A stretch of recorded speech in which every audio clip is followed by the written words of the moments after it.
Hello everyone. हम different type की species के बारे में पढ़ रहे हैं। तो वो सेकंड स्पीसीज़ हमने डिस्कस किया था इंडेंजर्ड स्पीसीज, जो एक्सटिंक्शन के कगार पे हैं। अगर उन स्पीसीज के ऊपर मेन नेगेटिव फैक्टर्स कुछ काम करते रहे तो उनकी सर्वाइवल जो है, उन स्पीसीज की सर्वाइवल जो है डिफ़िकल्ट हो सकती है और उनके नंबर डिक्लाइन हो सकते हैं। और एग्जांपल्स में हमने संगाई के बारे में, इंडियन वाइल्ड एस के बारे में, इंडियन राइनो के बारे में आपको बताया था। ये उनकी कुछ पिक्चर्स हैं जो चिंकारा हम बोल रहे थे। ये ब्लैक बग है, ये बुक ट्री, और ये जो फ्लावर के बारे में बात कर रहे थे। और ये लैंड टिल्ड मकाव है जो कहाँ मिलता है, नीलगिरी हिल्स में, साउथ इंडिया में मिलता है। तो ये जितने भी स्पीसीज हैं, प्लांट्स के भी हो या एनिमल्स के भी हो, ये किस कैटेगरी के आधार पे हैं, एक्सटिंक्शन के आधार पे आ सकती हैं कि डेंजर में है। तो इसके लिए ज़रूरी है कि इस बात का हम ध्यान रखें और इन स्पीसीज को हम बचा के रखें। थर्ड जो कैटेगरी है उसको बोलते हैं वल्नरेबल स्पीसीज। अब वल्नरेबल स्पीसीज मीन्स कि ऐसी स्पीसीज जिनका जो पॉपुलेशन है डिक्लाइन टू द लेवल, उनका जो पॉपुलेशन है पास्ट टाइम में भी प्रेजेंट टाइम में ये देखा गया है कि उनका पॉपुलेशन डिक्लाइन हो रहा है और ये डिक्लाइन होकर इस लेवल पे आ चुका है कि वो उनको इन डेंजर कैटेगरी में डाला जा सकता है। समझ गए? वल्नरेबल स्पीसीज किसको बोलेंगे कि ऐसी स्पीसीज हैं जिनका पॉपुलेशन डिक्लाइन हो रहा है। पास्ट टाइम में हमने देखा कि उनका पॉपुलेशन उनका जो पॉपुलेशन है डिक्लाइन हो रहा है और उनको इंडेंजर्ड कैटेगरी में डाला जा सकता है इन फ्यूचर में। कब? अगर ऐसे नेगेटिव फैक्टर्स काउंट नहीं हो रहा है। कहने का सेंस कि ऐसी स्पीसीज का पॉपुलेशन अमाउंट ठीक ठाक है, लेकिन जो इतना ज़्यादा हम इनको थ्रेट नुकसान पहुंचा रहे हैं, ऐसा हो सकता है कि इनका इनका इनका जो सर्वाइवल है वो डेंजर में चला जाए, ऐसा हम अनुमान लगा रहे हैं। तो स्पीसीज का अगर पॉपुलेशन डिक्रीज हो रहा है और ऐसा लग रहा है कि इनको इंडेंजर्ड कैटेगरी में डाला जा सकता है, तो ऐसी स्पीसीज को बोलते हैं वल्नरेबल स्पीसीज। यानी नॉर्मल स्पीसीज के बारे में पढ़ा था, उसमें पॉपुलेशन ठीक ठाक होती है, उससे कम पॉपुलेशन अगर है तो वल्नरेबल बोलेंगे, उससे कम पॉपुलेशन तो किस कैटेगरी में डाल देते हैं, इंडेंजर्ड कैटेगरी में। अब इस कैटेगरी में कौन कौन से एग्जांपल्स ले सकते हैं? फॉर एग्जांपल में ब्लू सीप, ये एक एनिमल है। एशियाटिक एलिफेंट, वो भी किस कैटेगरी में आता है, वल्नरेबल की कैटेगरी में। एशियाटिक एलिफेंट यानी एशिया में जो पाए जाने वाले एलिफेंट, इनकी संख्या ठीक ठाक है, लेकिन अगर इनको थ्रेट रहा तो ये इनको इंडेंजर्ड कैटेगरी में डाला जा सकता है। डाला नहीं गया अभी। गैंगेटिक डॉल्फिन, जो गंगा नदी है उसमें एक मछली पाई जाती है, उसको बोलते हैं गैंगेटिक डॉल्फिन। ये होता है एलॉय जुदी। एलॉय जुदी ये एक जो है प्लांट का नाम है, एलॉय जुदी। अगलिया, इसको बोलते हैं अगलिया, अगलिया। एक और प्लांट है जिसको बोलते हैं अगलिया, अगलिया बारबानथेरा, आर्गिया बारबानथेरा। ये एक प्लांट का नाम है, प्लांट की स्पीसीज है। इन स्पीसीज को, इनका जो क्वांटिटी है अमाउंट में, इनका क्वांटिटी अगर देखा जाए ठीक ठाक है, बट इन केस अगर पास्ट हिस्ट्री देखा जाए इसका तो डिक्लाइनेशन हो रहा है। तो ये अनुमान लगा सकते हैं कि हाँ, अगर ऐसे रहा तो इनको इंडेंजर्ड कैटेगरी में डाल सकते हैं। ये रही गंगा डॉल्फिन, ये उस प्लांट्स के बारे में बात कर रहे थे। और ये है वो ब्लू कलर का सिप, जो बहुत रेयर है, आपको देखने में मिल रहा है। नेक्स्ट जो कैटेगरी है इसको बोलते हैं रेयर स्पीसीज। रेयर स्पीसीज का मतलब कि कुछ ऐसी स्पीसीज होती हैं कि जिनका पॉपुलेशन ही पहले से स्मॉल है, बहुत ही कम मात्रा में, और अगर हम इनको थ्रेट पहुंचाते रहे तो इंडेंजर्ड वल्नरेबल कैटेगरी से गुजार ही दिया गया वैसे ही। और ऐसे अगर निगेटिव फैक्टर्स कंटिन्यू रहा तो ये जो स्पीसीज हैं दिखेंगे ही नहीं, या दिख ही नहीं रही है। रेयर नाम नहीं है, रेयर यानी इक्का दुक्का जगहों पे इनको देखने में मिलता है। ऐसी कौन कौन सी स्पीसीज हैं? फॉर एग्जांपल अगर हम बोले पेंगुइन, क्या पेंगुइन आम इंडिया में देख पाएंगे? तो वो रेयर है ना, बर्फीले इलाकों में दिख सकती है। तो ऐसी स्पीसीज को रेयर स्पीसीज बोल सकते हैं, जो बहुत कम जगहों में पाई जाती हैं और उनको देखना बहुत मुश्किल होता है। फॉर एग्जांपल जैसे हिमालयन रीजन में जाएंगे तो वहाँ पे ब्राउन बियर मिलती है, भूरे कलर की भालू मिलते हैं वहाँ पे, वाइल्ड एशियाटिक बुफेलो मिलते हैं, ये भी क्या है, रेयर स्पीसीज है।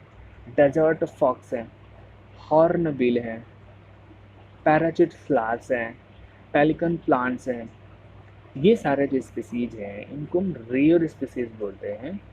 और ऐसा माना जाता है कि ये जो है इनको थ्रेटन, नुकसान ज़्यादा हो रहा है ह्यूमन से, इनकी जो स्मॉल पॉपुलेशन है साइज में, ठीक है।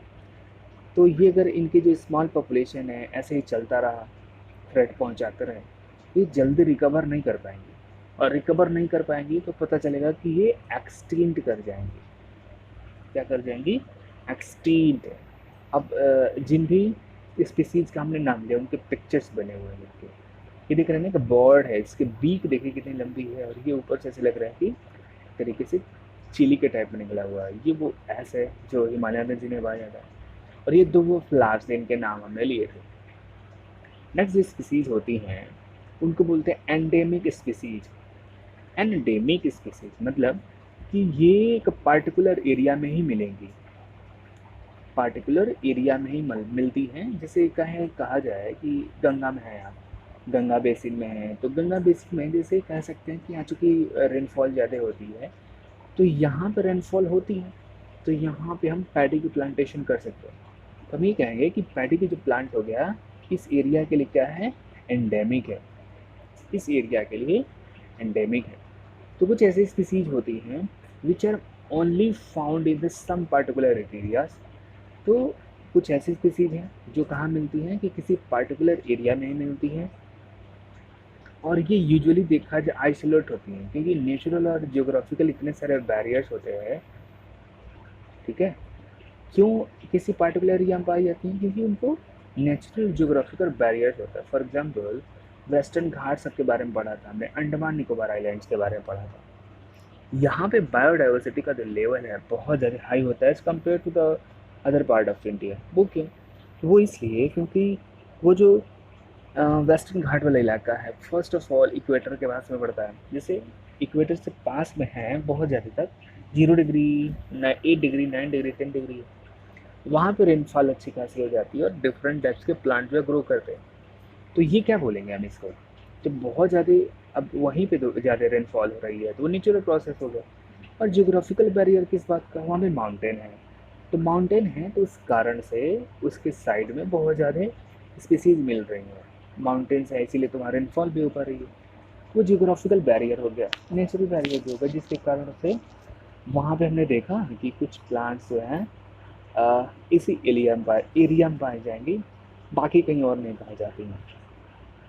तो ऐसी सारी स्पीसीज़ को बोलते हैं एंडेमिक स्पीसीज़। फॉर एग्जांपल्स अगर देखा जाए तो अंडमान टील, अंडमान और निकोबार जो आइलैंड्स है, तो वहाँ पे जाएंगे तो देखेंगे अंडमान में एक एनिमल मिल रहा है जिसको बोलते हैं teal, Andaman teal. Nicobar pigeons, इनको बोलते हैं एंडेमिक, यानी ये जो निकोबार पिजन्स हैं ये आपको केवल निकोबार आइलैंड में ही देखने को मिलेंगे, यूपी, बिहार, वेस्ट बंगाल में नहीं देखने को मिलेंगे। अंडमान वाइल्ड पी, ये भी केवल अंडमान में ही देखने को मिलेंगे। मिथुन इन अरुणाचल, ये एक प्लांट का नाम है, ये भी कहाँ मिलेगा आपको, अरुणाचल प्रदेश में। नेवादा प्रेमरोज, वैक्स फ्लावर, ठीक है। The ecological state of the species being endemic is known as endemism. अगर कोई भी स्पीसीज है और उस स्पीसीज में केवल वही नहीं, ढेर सारे स्पीसीज अगर उसी एरिया में मिलती है एंडेमिक स्पीसीज, तो इस प्रोसेस को बोलते हैं एंडेमिज्म। क्या बोलते हैं, एंडेमिज्म बोलते हैं। फॉर एग्जांपल बोल सकते हैं वेस्टर्न घाट, बहुत सारे प्लांट्स ऐसे हैं जो केवल उसी एरिया में मिलेंगे, तो उसको हम एंडेमिज्म बोल सकते हैं। लास्ट जो कैटेगरी है इसको बोलते हैं एक्सटिंक्ट स्पीसीज। एक्सटिंक्ट स्पीसीज का मतलब इन स्पीसीज की संख्या खत्म हो चुकी है, आपको कहीं देखने को नहीं मिलेगी, कहीं नहीं देखने को मिलेगी, खत्म हो चुके हैं, जितना मिलना था मिल चुके हैं, खत्म हो चुके हैं। तो ये species are not found after the search of the known or the likely area where they may occur. Species थी पहले थी, एग्जिस्ट करती थी, अभी नहीं है, खत्म हो चुकी हैं, क्योंकि जैसे डायनासोर, एक्सटिंक्ट कर गए, नहीं देखने को मिलेंगे। अब ये जो स्पीसीज होती हैं, हो सकता है कि लोकल एरिया से ख़त्म हुई हो सकता है कि किसी रीजन से ख़त्म हुई है, किसी कंट्री से ख़त्म हुई है, या फिर कॉन्टिनेंट से ख़त्म हो चुकी है, पूरे के पूरे अर्थ से भी ख़त्म हो सकती है। For example Asiatic cheetah. अब ये जो एशियाटिक चीता हैं इंडिया में नहीं मिलेंगे हमको, इंडिया में नहीं मिलते हैं, तो हम ये कहेंगे कि हमारी कंट्री से एक्सटिंक्ट किए हैं। हो सकता है दूसरी कंट्री में हो, हमारी कंट्री में नहीं मिलेंगे। पिंक हेड डक, ये डक है जो पिंक हेडेड वाली है, हमारी कंट्री में नहीं मिलती हैं। क्या पूरे वर्ल्ड में नहीं मिलेंगे कहीं आपको। डायनासोर्स खत्म हो चुके हैं पूरे पूरे अर्थ से। फ्रैंकलिनिया, कोकिया, कोकी, ये प्लांट्स के नाम हैं। अब ये भी क्या कर चुके हैं, एक्सटिंक्ट कर चुके हैं। अब ये जितनी भी सारे स्पीसीज हैं, ठीक है, टाइम पास हो रहा है धीरे धीरे, और नॉर्मल स्पीसीज से ये कहाँ बढ़ रही हैं, हर दिन एक्सटिंक्ट की तरफ बढ़ रही हैं। उसके पीछे रीज़न वही है, ह्यूमन बींग्स, नेचुरल डिजास्टर्स। तो ये बहुत ही ज़रूरी बन जाता है कि हम इन स्पीसीज़ को कंजर्व करके रखें, क्योंकि हमारी जो इकोलॉजिकल डाइवर्सिटी है, बायोडाइवर्सिटी, इसको मेंटेन रखने का काम करते हैं। अगर हम ऐसा नहीं करेंगे तो सिंपल सी बात है कि नुकसान बहुत ज़्यादा ह्यूमन बींग्स को ही होगा।